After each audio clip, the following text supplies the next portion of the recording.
Hello everybody and welcome to this quick Photoshop tutorial that we are going to be doing today. So what you're going to do first is you're going to open Photoshop once you have downloaded the files that are in the Google Classroom.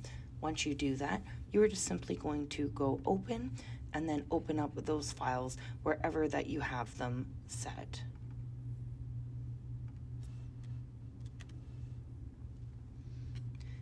These tabs here are where your pictures can be found. I just have them open twice because they were already open before I opened them.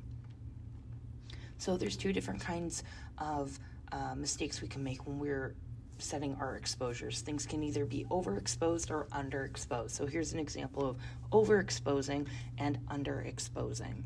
What we're going to do to open Camera Raw is go Control-Shift-A. As you can see, we have some clipping going on. That's what all that red stuff is here.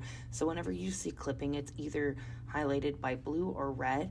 Red is going to be your highlights and blue is going to be your shadows. When this clipping happens, it's just a way to show, hey, if you were to print this, there's no detail and it's just pure white or pure black. So what we're trying to do is make sure that we have our actual detail here. And you can see that coded here, left for shadow clipping and right for highlight clipping at the top left here. And this is what your histogram is called. So we're going to do a couple things. First, we're going to set our exposure, put it down a little bit, and I'm going to take my highlights, my whites down also. You see the difference of the background when I move the sliders around? So I might even take my whites down and then bump my exposure up ever so slightly. So we still have that detail, but we have that exposure. Down here, you are going to be finding your color balance. So your color balance you can try and manually do if you wanted by just sliding around the temperature slider here. And I'll probably put it to here just to try and get rid of some of that blue that we have. And it's a little green too, so I might add just a little bit of pink. Worst case, if you're having a hard time with your color balance, what you can do is take this little eyedropper tool here to the right, click it, and when I am on the image, you'll notice at the top right on our histogram over here that numbers are appearing. So what you're going to try and do is get something that is close to 50, 50, 50 in value if you can. I find a good trick for this is when I'm photographing people, if I don't have a gray card, that's what we use to make sure that we get that perfect 50, 50, 50. Usually you can find it in the shadow of the white of someone's eye, but obviously that is not the case. However, we can just try our best to find something close to 50, 50, 50 as possible. That's a little too off for me, so in worst case, if you can't find something super close to 50, 50, 50, like here I have 39, 48, and 70. Maybe we can adjust that a little. Click there, see what it looks like, and then you can just kind of manually go in and change it up after that. And then we're gonna adjust, because we got some clipping back there when we did that. Just tone down those whites and the exposure ever so slightly. There we go. And I might even bump up my shadows just a touch. And then we're going to add a little, I like to add some dehaze if I can.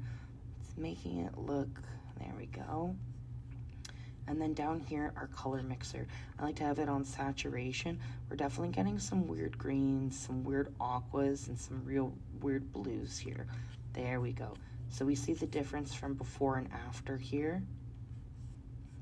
Excellent. So if you're happy with that, you can look and see what these other sliders are for. I might, if you have some weird fringing, that's really good to use. However, these are the basic corrections that we're probably going to need. You can't see it, but at the bottom over here, there's an OK button. So you'll click OK, and then we can see our before and after. So what I'm going to do is just, we're going to just toggle between that before and that after. Yeah, we can see the difference that that made. So next we are going to do a crop. A crop is C on your keyboard, and if at any point you do something like that where you accidentally, you're like, no, that's not what I want, just hit Control Z on your keyboard and you'll be able to fix it quickly. So I'm going to do a couple things. I'm going to rotate. You see how when my cursor's over here like this, I can just click and drag, so that way we can actually just evenly rotate. And I want to make sure that the verticals on this side are nice and even.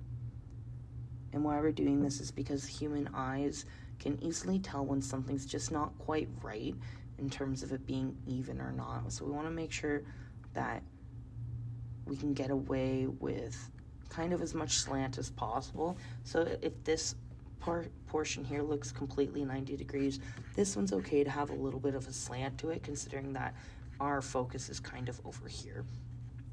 And it's also taken at an angle, so this is also some perspective being taken into account. When we do this, we want to make sure that we're prioritizing verticals or horizontals.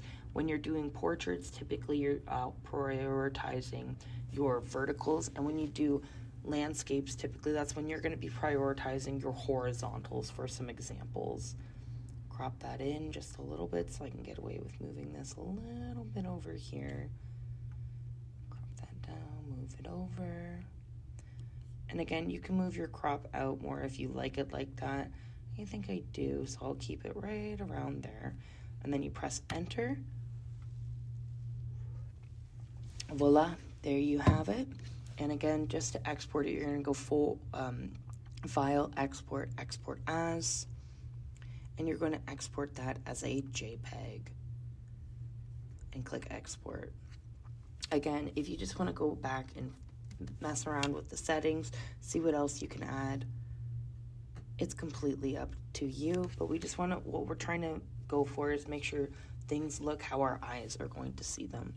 And then what you're going to do, again, because you clicked C, that's why this is here, so you have to click V if you want it to be in your mouse mode. So again, we'll open up Camera Raw, Control Shift A. And now this is the opposite. We have an underexposure here.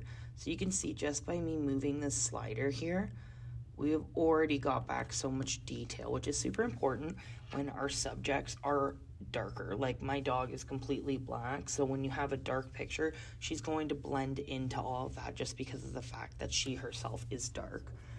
And then you see these red clippings? So that is from our highlights, and we're just gonna put that down. I might even just to the whites. And now we can bring up our shadows. Because again, this is what it looks like when we clip with shadow, right? It's saying this will completely print black. If I were to print this picture as is, although not everything is completely blue, signaling that it's completely black, it would still definitely be so dark you wouldn't be able to make out what the image was. So bring that there. Shadows up a little bit, blacks up a little bit. And now let's look at our temperature. It's definitely too yellow, so let's bring it down to a cooler tone. See how it's still like pink? We're gonna move some green in there. And again, my dog does have some chocolatey kind of colors in her as well. That's why you can see them highlighted where the light is hitting her fur. But if that was kind of bothering you, you could go over here to the saturation and just kind of pop those down a little bit. So I'm going to add some dehaze as well, just to kind of add that nice contrast back. And it looks like we have some weird purple vignetting here. So maybe let's try and knock that down if we can also. You can even go down here into your calibration if you're noticing these kind of issues, and just kind of play around and see if there's anything that you can do to kind of get rid of that. There we go.